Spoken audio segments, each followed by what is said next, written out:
This one, guys, is 2 bedroom, 2 bathroom, fully furnished with washing area and clean title, 2412.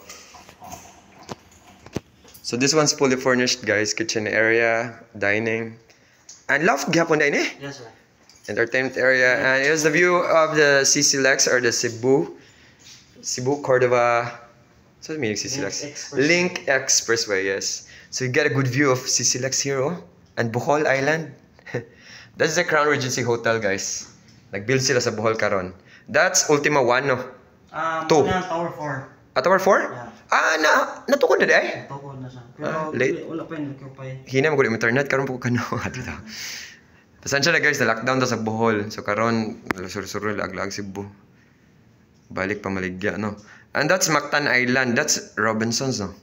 Yeah, Robinson's Gallery, yeah. Reclamation area, guys. Ano, Mactan Island na. So na siya. So downtown area sa Cebu City. From the unit itself, it's facing east. So this is a good unit kasi init siya sa hapon, no? So, but if you prefer the mountain side, okay ra po tong facing west katong ganina. Loft gyapon to siya, no? To the loft area, stairs. Duha siya ka bedrooms. Okay, na gamay smaller room and this is the bigger one. So dire makalili ka sa ubos. Napag siya working table, oh. Ang bigger one, sir, is like one. The bigger room has its own toilet and bath, naka-enclosed shower. So ito na po ang pababa ng hagdan. Tagalog na guys, kaya Tagalog lesson. Wala ang ceiling, so loft, diha. Tapos, pwede mo dira marites, tanong-tanong mo si Silex.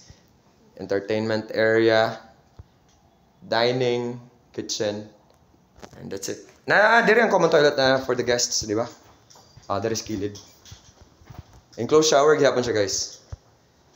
Ang tiles gigamit sa akong barkada sa client ako sa lahi po dong.